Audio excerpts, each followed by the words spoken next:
On one Friday afternoon, I got a call from my friend Sarah asking if I wanted to meet her and another friend Lisa at Dunkin' Donuts as we hadn't seen one another in a long time. I got there after a 15-minute walk and found them sitting together, so I joined them. As we were chatting, I noticed that my sister Elena was sat at a table in the corner of the room with her friend Jess. I excused myself from the table and went over to my sister. Immediately, Elena whispered to me, "Don't look now, but the guy in the blue shirt, I think he's been following Jess and I."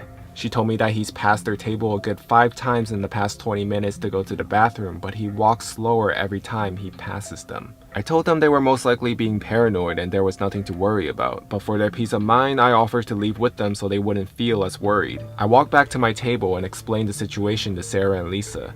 Both of them laughed it off and assumed my sister was being paranoid as well. Literally about a minute later, I saw the man get up from his seat and walk towards the bathroom. My eyes followed him, and sure enough, he walked extremely slow past Elena and Jess. In fact, it was almost comical how obviously slow he became. Both Elena and Jess looked in my direction and I nodded to show that I had seen him walk slower. About 5 minutes later, I walked towards the restroom and I passed Elena and Jess and told them I was ready to leave whenever they were. They both agreed that they wanted to go now, so I said we could leave after I finished going to the restroom. Elena had come in her car, so she was going to give me a lift back. I was walking down the corridor back into the main eating room when Elena and Jess rushed towards me. I asked them what's going on and they explained that another man had joined the strange creeper and that the men were both pointing and staring at them. We walked back to the eating area. I put my money on our table and explained to Lisa and Sarah that I was taking off and I would explain what was going on when I got home. We all got into Elena's car and left. After a 2-minute drive, we reached my house. Just then, I remembered that I had been meaning to return something I had borrowed from my mother, so I asked if Elena could drive me to my parents' house as she was going there anyways. I jumped out the car to get what I needed when my phone began to ring.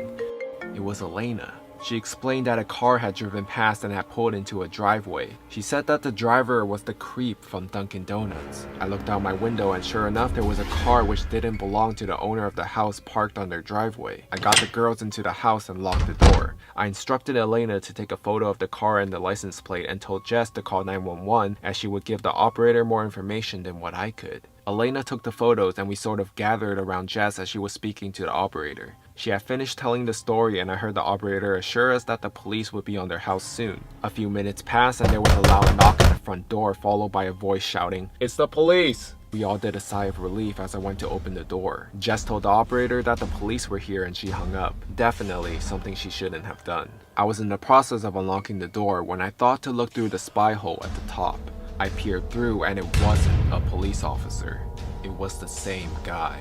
I froze in fear and I didn't know what to say. "We didn't call the police!" Elena and Jess were both confused as to why I said this. "You have the wrong address!" I informed the girls that it was the creep at the door and not a police officer. Both were rightfully shocked and extremely scared, as was I. "We had a call, sir!" I was about to tell Jess to call the police again until I heard the sirens. "Sir, you have to let me in!" I heard the police pull up and some commotion outside. This time an actual police officer knocked on the door and I let him in. The police officers took the man into custody while another police officer took Elena and Jess into the dining room for some brief questioning. The man was found with a kitchen knife and some other weapons in the car. Everyone was relieved and thankful the police arrived on time. Who knows what could have happened if I didn't look through the spy hole first and accidentally let that man in our house.